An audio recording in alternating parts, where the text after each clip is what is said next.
Chatting Shit with Ostique, the podcast series where we chat about shit with inspirational people from all walks of life. Today, we are joined by the wonderful and inspiring Tracylena Morgan Steinberg. We hope you enjoy this conversation. So, Tracylena, welcome to Chatting Shit with Ostique. Hello to you too. Thank you, Olivia, for inviting me in. And I want to tell you how people who've had surgery can still enjoy sex.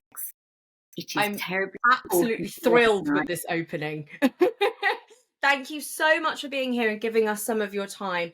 I'm really looking forward to this conversation. Just personally, I find this super interesting. But also, as I was saying to you just before we push record, 90% of the questions we get from the community are very much about how do I find myself again after surgery? How do I reconnect with my body? How do I have sexual relations with my partner? Or how do I go out and meet new people for the first time and be okay? So I think this is going to be so helpful. Before we dive into everything, would you mind just introducing yourself and telling us a little bit about your background and what you do? Certainly. Let me tell you from the very beginning. I originally started my journey working with the West Hampstead Women's Centre, and I learnt a lot about FGM and women who were badly mutilated, ashamed, and there's so much shame around body image. And this is all about embracing who you are, embracing what you have, and loving yourself. From there, I went to the Institute of Family Therapy, where I did their foundation course and then worked for Relate. Relate are relationship counsellors and deal with all kinds of relationships, but predominantly partnerships. And once I realised that you cannot work with relationships with yourself or relationships with your partner without looking at intimacy. So I went off and did a master's in psychosexual therapy, which is where I am today. And I'm actually now a specialist also in compulsion. But that's another story for another day. Today we're looking about how you can feel good about yourself, good about your body, and helping your partner who is probably as scared as you are. I think that's a really good point. I think a lot of people get quite lost in themselves and their feelings and really in their own head about it and actually don't think about the fact that the other person is also having feelings and not just sitting there in judgment. So that's a really lovely point to bring up. So as I mentioned, sex and intimacy is an area that is particularly difficult for ostomates, whether they're in a relationship or otherwise. Correct. It's about embracing your own body, but we have to, if we have got partners, remember they are as scared as we are. Absolutely. In terms of sex therapy work, can we just touch upon exactly what that is and what it entails and whether it's something that you do with individuals or couples or both? Do it with both. It's all about what's going on in your mind. You do not have sex with your vulva, vagina, or penis. You have sex with your brain. And it used to be a woman's thing that men were automatically turned on, erect penis, and women needed warming up, simmering. But it is not the case anymore. The pressure on males is just as much. And if they do not have the right body image and they are scared, they won't know how to be intimate. And when we talk about sex, we talk about the biggest menu. It's like going to a restaurant and you've got the hugest menu. It is not penis in vagina. It's not penis in anus. It is all about connecting. It's all about intimacy. In fact, when you start psychosexual therapy, breasts, bottoms, and genitals come off the table completely. And it's all about learning to touch. It's all about enjoying your partner, embracing your partner. And you can't do that until you love yourself. What you mentioned body image and needing to love yourself. What are the most, I guess, common issues that you see in your work? Is it that as a through line, or are there other things that come up quite frequently? Well, the biggest thing that comes up is the fact that people don't communicate. It's as simple as that. That's why I don't believe you can do relationship therapy without sex therapy. Because if sex is good, it's 5% of the relationship. If sex is bad, it's 95% of the relationship. And it's particular with body image. How can you tell your partner it's not them, it's you? How can you tell your partner, I want to be touched this way, I want to be touched that way? All our life, we are told to put other people before us. And what I say to people is, imagine you're on an aeroplane. They tell you there's a lack of oxygen. What do they tell you to do? Put your mask on before others. Exactly. And I'm asking you to show your partner or show yourself what you like. There is so much shame created by Instagram, by social media. You've got to look like this one, you've got to sound like this one, particularly with porn. People see so much porn that they're expecting all vulvas to look the same, all penises to look the same. Everybody's got a flat stomach, everybody's got huge breasts. It's not the case. In fact, if you go on the internet and you look, there are 2 sites, 100 different penises, 100 different vulvas, and just have a look. Everything comes in all different shapes and sizes. And so this is about embracing your body, realizing your beauty and saying, help me to enjoy what I like. Help me to show you. Help me to touch myself. Help me to touch others. And it's about confidence in what you have, not what you haven't got. Confidence, I think, is a really key word specifically for this community. This comes up a lot. I wonder, have you ever worked with ostomates specifically in the past, or someone who's undergone a trauma or a life-changing surgery? And if so, have there specific learnings around this? From my perspective, it seems to be a dramatic loss of confidence, or perhaps a confusion as to who they are now versus who they may have been before. And I wonder if you've seen a similar. I have, particularly with FGM. Yes, I saw a mass of women who were struggling between their community, and it isn't a religious. FGM is not religion based; it's culture based. Interesting. It really isn't Islam. It's come from their own communities. And the culture is, you must, you must, you must. This is what your mother, your grandmother is teaching you. But they then can't enjoy intimacy. So that body image is massive.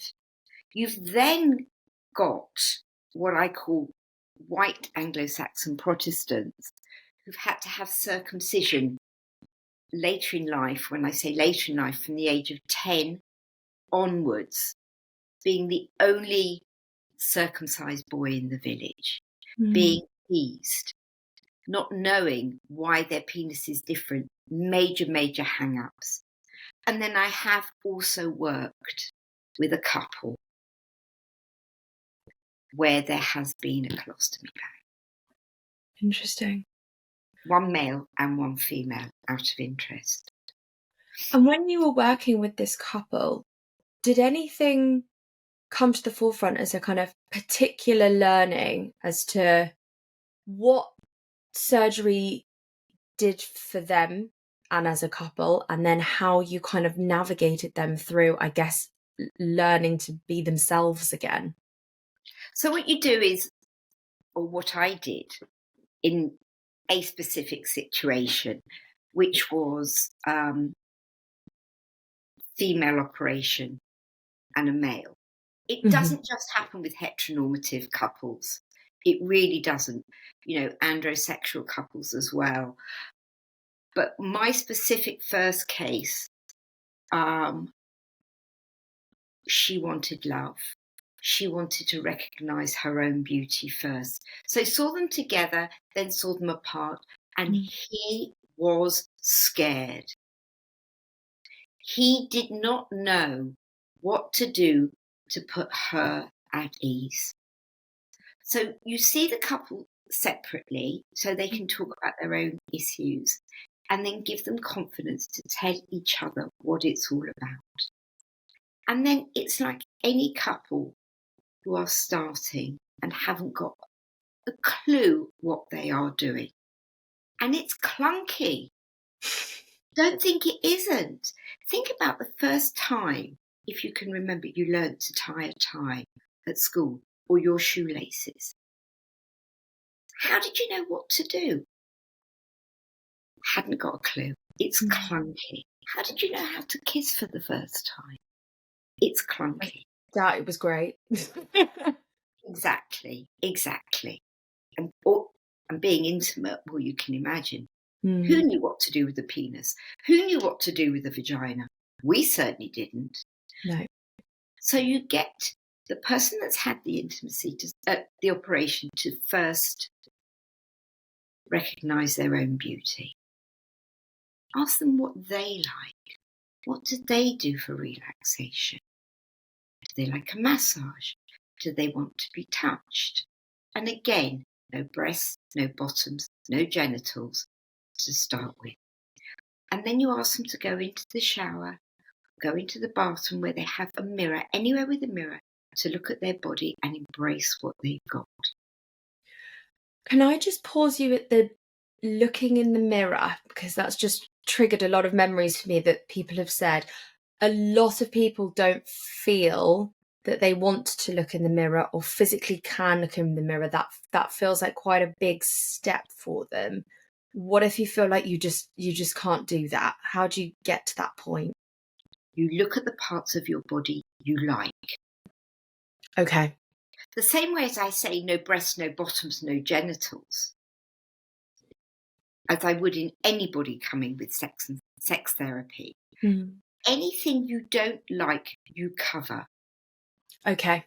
When working with the OS community, one thing I suggest is keeping on a little camisole. So you just cover yourself to a certain part. Or a t-shirt. Don't start naked. Okay. And look at your hands. Look at your fingers. Look at your toes. Look at your calves. Enjoy your beauty. Enjoy the good things. And then as a couple, when you come together, start off by being in a relaxing situation. Hold hands, palms touching, clasping. Touch each other's arms. Touch each other's face. Feel the different textures of each other's bodies. No breasts, no bottoms, no genitals, and no scar areas. Once you feel comfortable with one another, then you can start with intimacy. And you start with intimacy. I suggest the bathroom because it's often a place where people feel relaxed. I would always say that you should empty your pouch first and put the seal on. And remember, don't change anything that you don't want to change. When you feel comfortable, don't let the pouch get in the way. That's very, very important. What do I want to touch? I would like to touch your shoulder. What would you like to touch on me? I would like to touch your breasts. I would like to touch your back. I would like to touch your trunk. Please don't touch my trunk. I'm not comfortable with that. But you can touch my feet. You can touch my calves. There is no such thing as a non-erogenous zone. And that's why I say sex is a huge menu. Yeah. And sex is not PIV or PIA, penis in vagina or penis in anus. There's a long, long journey before you get to this stage. The program we use was invented by Masters and Johnson back in the 60s. And it's tried and tested, and we just move it towards whatever the situation is. So we've brought it into the 21st century so that everybody is inclusive. If you can imagine what you are going through with your partner having the operation or you having the operation, there are other people going through other parts of their anatomy feeling the same way, which is why it's about loving yourself and concentrating on the positives, not the negative. Yeah. Think to yourself, and it often comes back to childhood. When you got 8 out of 10 for your spellings, did your parents say, you're brilliant to get 8 out of 10? Or did they say, why did you get 2 wrong? And look at yourself in the mirror and say, look at your beautiful lips. Look at your beautiful shoulders. And soon you'll be able to lift your vest or your t-shirt and say, look at my beautiful body. And so when the person who's had the op can get in the bath, use the same system where you've sealed your pouch,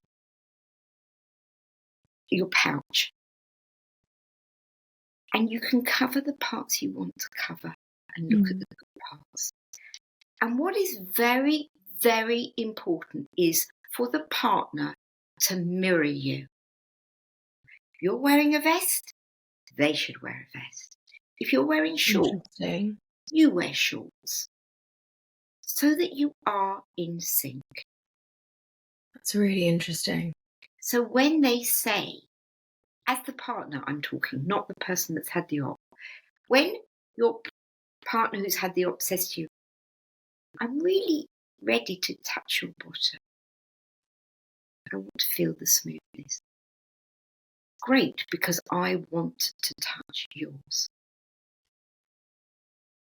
I want you to touch my body around my trunk and do a full body scan. You start at the toes. You move all the way up the body on the back, down to the shoulders. Touch the front. Avoid the breasts if your partner's nervous. Avoid the chest. Move round the torso.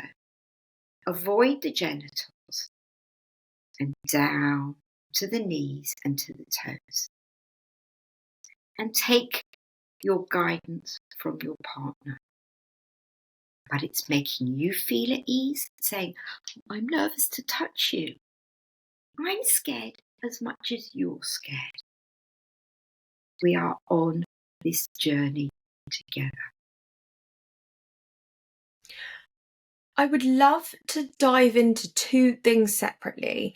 The first, I just want to stay on this trajectory about a partnership together, and I just have a couple of questions about that. And then I'd love to talk about somebody getting to grips with themselves by themselves. But on the partner track, there's, I guess, a couple of questions that I had.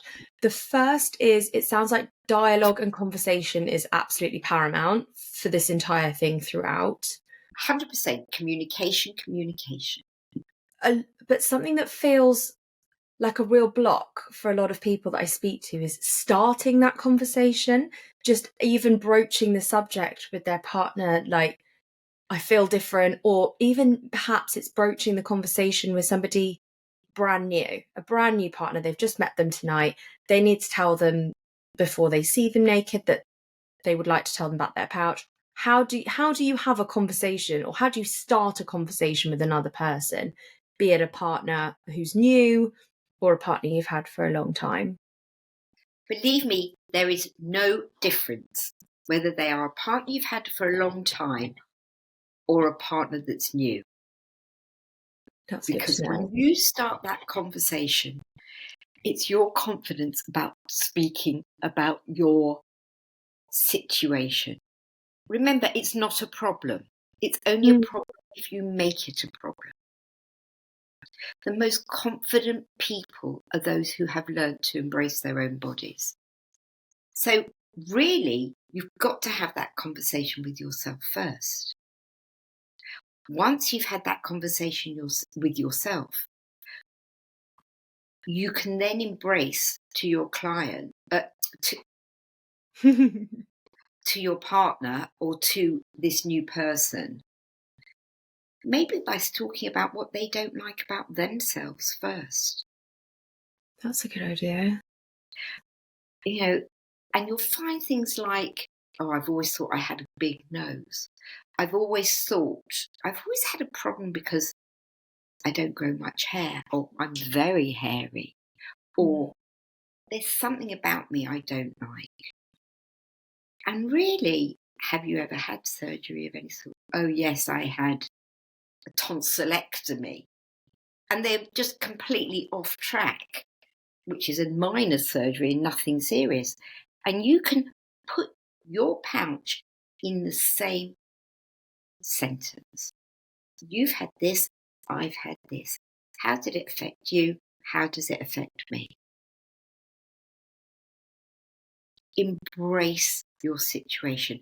They will be petrified. It's fear of otherness. It's fear of the unknown. That's all it is fear. With an existing partner, they definitely won't want to give you any shame, any humiliation, or any pain. Mm-hmm. With a new partner, it's ignorance, and it's about educating them. That makes a lot of sense. I know you said no genitals, no bottom, no breasts for a while. However, say we've skipped that part, or we've done the beginning bit. For a lot of people after surgery, things feel different. Certain positions can suddenly become very painful when perhaps they were positions that you favoured before. And there's a lot of trial and error to finding your pleasure again. Exactly. What's the best way of navigating that with a partner and trying to explain, actually, I'm not sure what I like anymore, or this is really hurting me and I need to figure out a different way? How can you have that conversation without embarrassment or shame or feeling for the other person? Well, that's what it's all about. Feeling for yourself first and then feeling for the other person. When you're feeling for yourself, as I say, you learn to embrace your own body. If you think about women, for example, only 18% of women actually orgasm through intercourse. So therefore, pleasure is learning about your vulva, learning about your clitoris, and then learning about penetration. How do you enjoy it? And I suggest the use of a vibrator to learn to navigate those areas. Even if it's just stimulating your own nipples with the vibrator, your inner thighs, being comfortable with your own body. Mm-hmm. With a man, they will often need to learn about how to enjoy the touch on their testicles, how their penis needs to be from a different position. How will it turn me on? How will it turn you on? If the man has had the operation, particularly, he will be looking to navigate. What is it that I like? And it is all trial and error. One thing I would desperately ask is not to watch porn. Okay. Not even organic porn, politically correct porn, anything with the P word in front. Read the Kama Sutra. It's very old, I know, but there is so much with intimacy. Learn how to turn yourself on, and then you can teach your partner. So when you talk about how do you recognize your own self, how do you self-focus, as we call it, even with a partner, you have to learn to self-focus first. Because if you don't, if you don't know what you like, how can you teach somebody else? Yeah. And it is awkward. My suggestion is you get a hand mirror, a magnifying hand mirror, and look at yourself. Always look at the good parts first, as we all do. You know, it's nothing to do with having the op. It's we want to look at the good parts first. Yeah. And then focus on your torso, where you've had the op. Make sure as I said before, make sure you've emptied your pouch. Stroke yourself, touch yourself, stroke around the area. Explore. There are fake vulvas, fake vaginas that men can buy, rubber.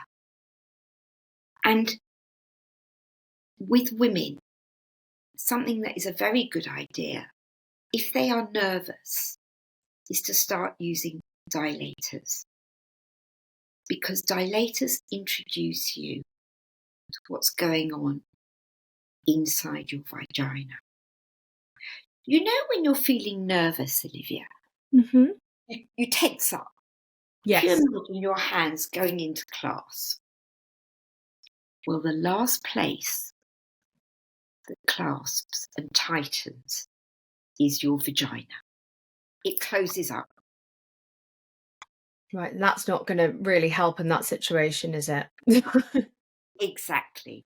You're learning your breathing, you're learning to relax. It's all about feeling good about yourself. But you need to open the tightest part of your body. Slowly, slowly. I don't know how you're going to do this, Olivia, but if you look at there are some very soft trainers or dilators. Mm-hmm. And there are 6 different sizes, from one that is the size of your finger to one that is the biggest, probably, than any other penis you've ever seen in your life. So it is all about experimenting on your own. Yeah. And see what you like so you can talk to your partner.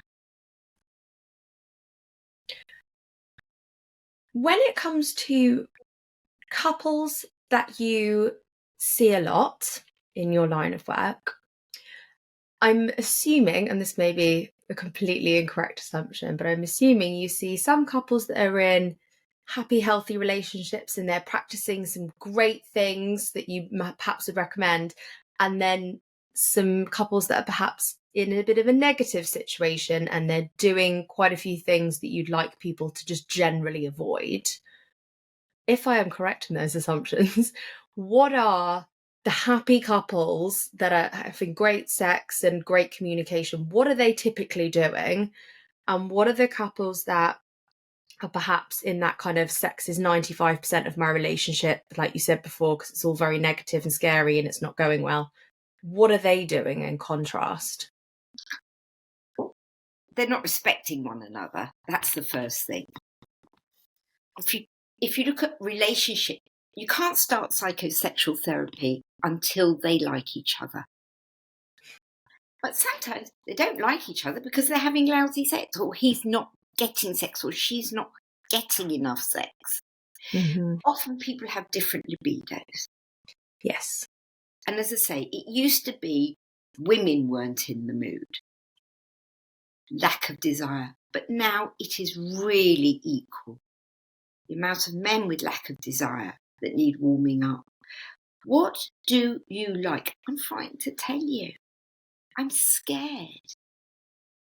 Why? Why are you scared? I love you. It's the affirmation. It's the recognition. There's a very, very famous situation with couples that try and please each other because they have different love languages.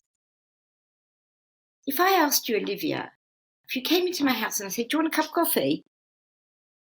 And you're really cold, you might say yes, but actually you don't want a cup of coffee, you want a cup of tea. But you'll take the cup of coffee to please me because you knew I put the kettle on, you knew I've got my freshly ground Nespresso machine with all the knobs. You want to please me. Mm-hmm. What good is that? I don't realise that I'm not pleasing you. You don't realise I haven't told you what you really want. So that is what it's about. The couple who don't get on sexually, often it's nothing to do with sex per se. And we make it about games, about having fun, laughing, joking, and recognising, like anything you begin from scratch, it's clunky. I know we've done a good half an hour here, but I still have one more question and then I promise I will let you go. Another thing that I find really interesting, and I have spoken to a few members of the community about, is how sex evolves through different ages and life stages. So sex in your 20s versus sex in your 60s, I am assuming is probably not the same thing. So I wondered, do you see in your line of work that couples find it difficult to sort of evolve through their lifetime and have sex be relevant or important at the different stages? Or is it typically people that become perhaps single at a later stage and then have to re-enter this kind of intimate space with new people at a later stage of their life? I'm not really sure, but how does sex evolve with age and life stage, and what can you do to sort of make it the best it can be? Well, sex in your 20s is all about experimenting, learning, notches on the bed, if you like. As much as it is still perceived, unfortunately, that women aren't allowed to have a body count, but men are, which is disgusting. It is equal. We are learning, we are enjoying, we are experimenting. When you're in your 30s, it's about a connection. It's about the love and about the intimacy, and often about procreation. It doesn't have to be. It really doesn't have to be, but it can be about procreation. When you're in your 50s and 60s, if you're with a long-term partner, then it's almost about spicing up your life, looking for excitement, looking for something new. But you've got a big group who are 50, 60 plus who are beginning dating again. Yeah. And there again, they've got to learn to embrace their own body. And because they haven't been on the dating scene, haven't got a clue how to introduce a partner to whatever it is.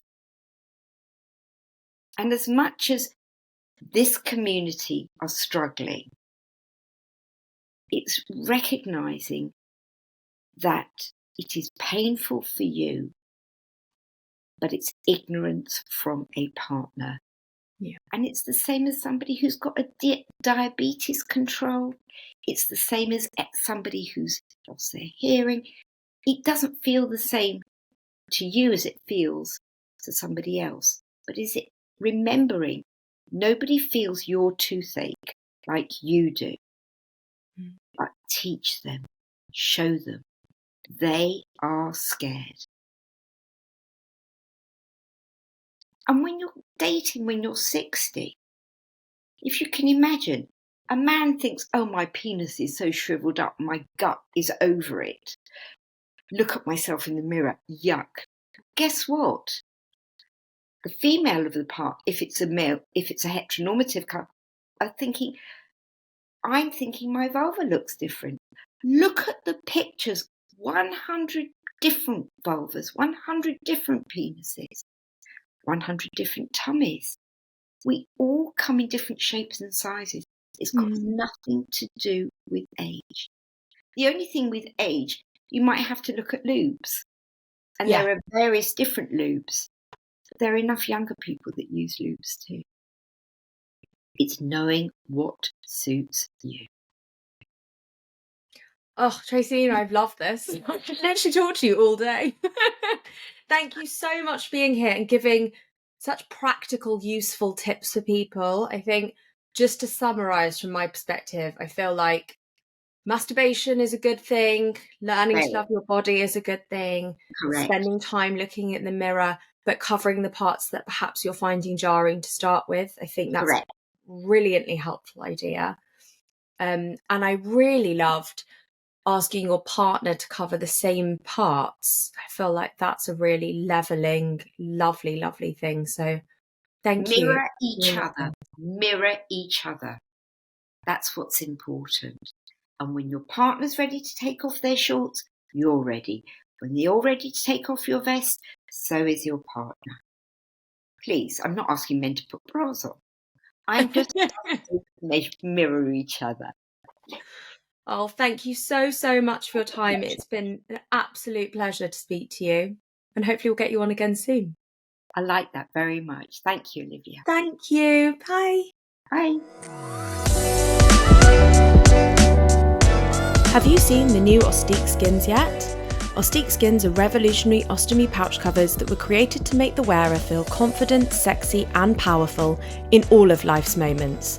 From moments of intimacy to lounging by the pool, conquering a workout or simply heading out to lunch, skins have you covered. Even better, they're compatible with all major colostomy and ileostomy bags. Ostique skins are available in a range of colours and skin tones, and they're made from a revolutionary material that's completely waterproof, high quality, soft and comfortable.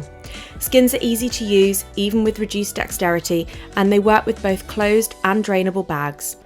Plus, skins are also environmentally friendly and vegan. There are 4 bundles available to buy now, and you can also purchase individual skins. Head to ostique.co.uk to find out more.